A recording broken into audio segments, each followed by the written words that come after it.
Welcome to the interview skills presentation. This video was prepared to support first-generation students and timed to assist you with questions you might have surrounding interviews as you move forward in your new careers as graduates or with landing a great summer job. How do interviews make you feel? Typically, people who are asked that question respond that they feel nervous, anxious, sweaty, and uncertain of what will happen. Preparation is the key to becoming more comfortable in an interview and will increase your chances of winning the position.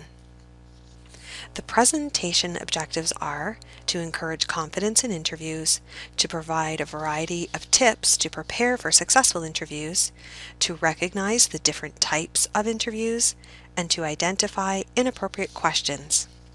The job interview is your opportunity to convince the employer that you are the right candidate for the job. At the same time, the employer will be asking themselves, are you competent to do the job? Are you willing to do the job? And will you fit into the company? You can make sure that you are prepared for the interview in 3 ways. Know yourself, know the employer, be aware that first impressions count.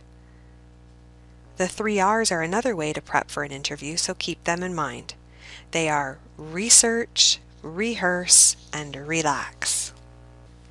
Let's look at the first step in preparing. Know yourself. You should know your resume thoroughly and spend some time in advance thinking about your own strengths and how you will present these to an employer. Many decisions are made based on the first impression. We will look at this in detail a bit later in the presentation. One idea for formulating interview questions is to let the posting guide you. By looking at the details of the posting, including qualifications they are asking for, education and experience, you can come up with some really great questions. Looking at the job posting is a great way to create practice questions.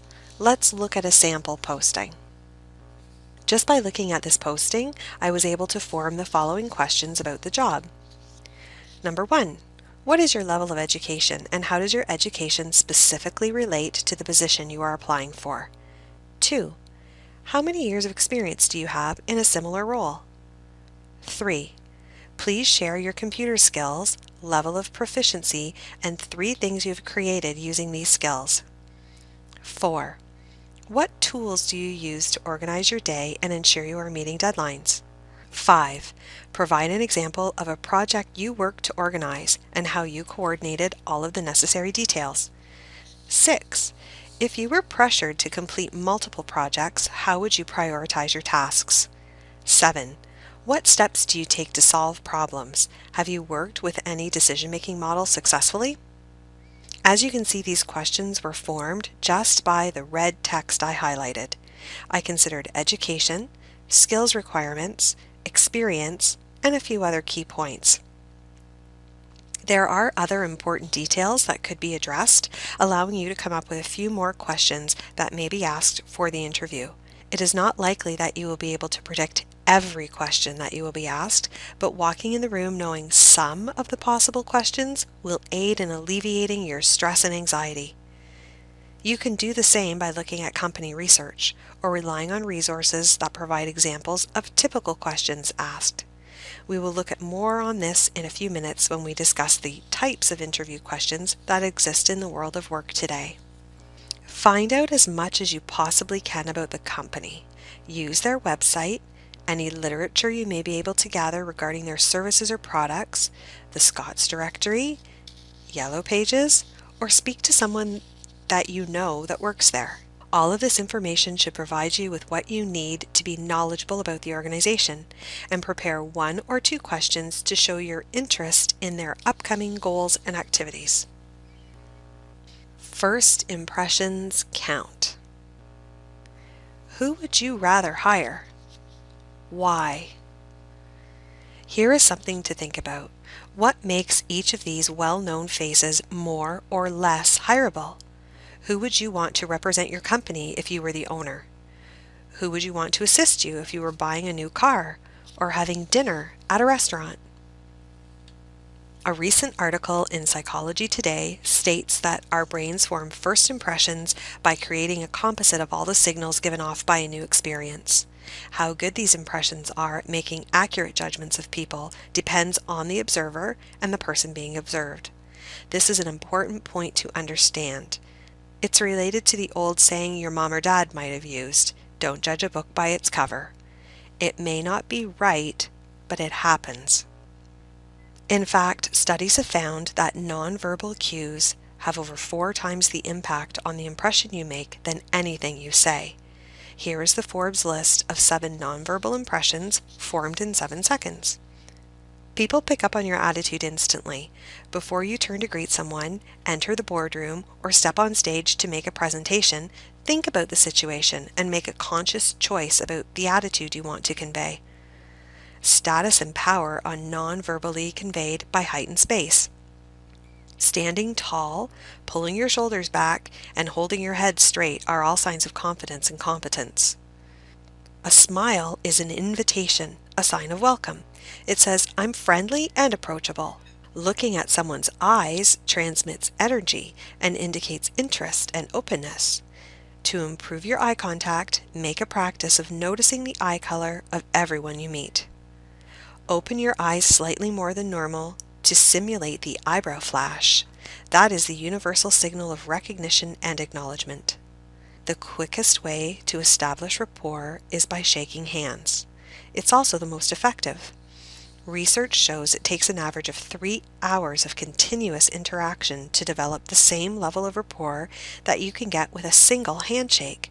But do it right. Handshakes are web to web and firm, not limp and not bone crushing.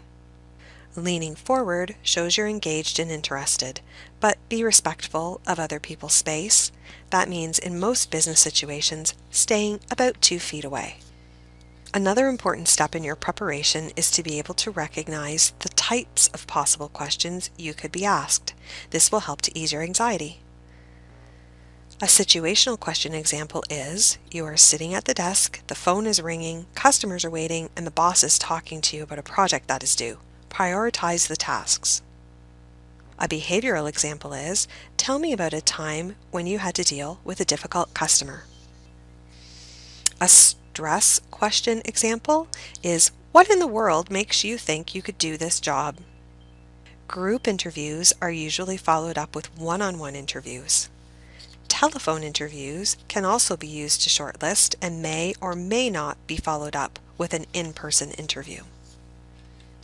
For those of you who may say too much or are not sure exactly what to say when an interview question is asked, the STAR method can help you to formulate your response in a concise and logical fashion.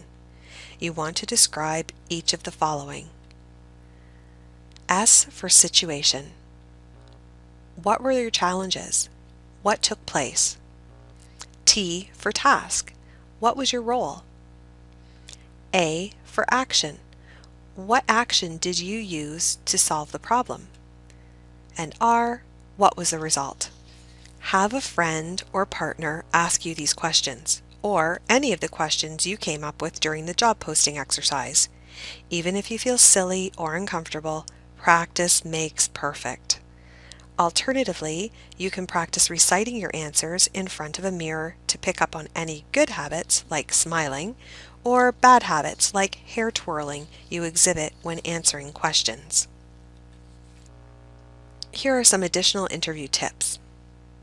Neat and tidy could mean a clean shave. Wear business attire could mean try to dress one level above what the staff that you see there are wearing. This could be a suit for a woman or a man. Be sure to try on your clothes a day or 2 before the interview, just in case. Jeans are not appropriate for an interview, even on a work site. Many places of employment are scent-free. Do not smoke in the car before your interview. Cigarette smell can be as offensive as body odor to some. Attitude is everything. This is the #1 thing that I hear time and again from employers and is particularly applicable in apprenticeship situations. You are the low person on the ladder. Floors need to be swept, holes need to be dug. This may not be related to what your career goal is, but you must prove yourself by accepting all tasks and earn the respect you deserve. We won't spend a lot of time on this, but sometimes interviewers will be less experienced than you will be prepared to do the interview. Inappropriate questions involve questions about age, race, religion, marital status, and sexual orientation, to name a few. There are always circumstances where these questions could be okay.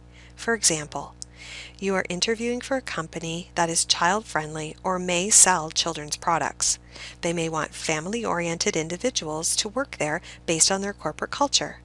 In this case, asking if you have children may be okay. On the other hand, asking if you have children because they don't want you missing work to care for sick kids is not okay. There are laws that govern this area.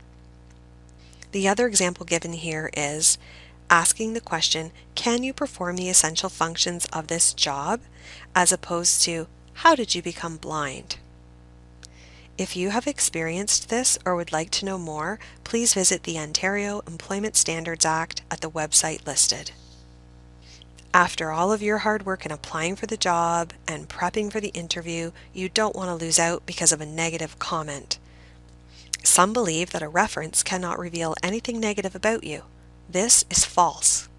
By providing their details as a reference, you are giving permission for that person to speak freely about your past performance. Be cautious.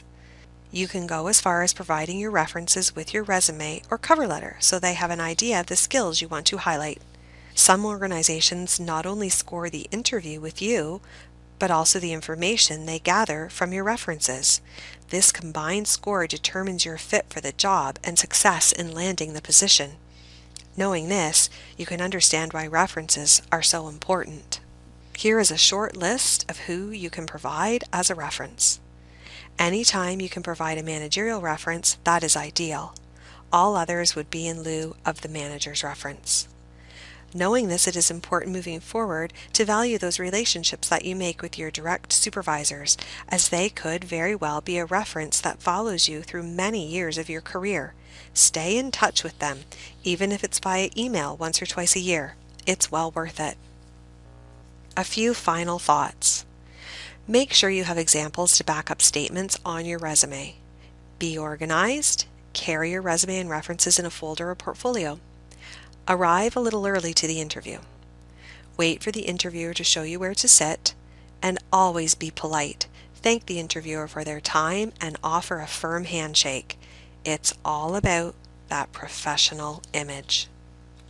For additional assistance in preparing for a job interview or with other employment-related questions, call your local Georgian College campus. Orillia and Barrie campuses have employment resource centers that offer the Summer Jobs Service Program for students aged 15 to 30. This program connects students to employers with a wage subsidy incentive. Additionally, there are many other programs and resources available to assist you. And most importantly, good luck in getting that job.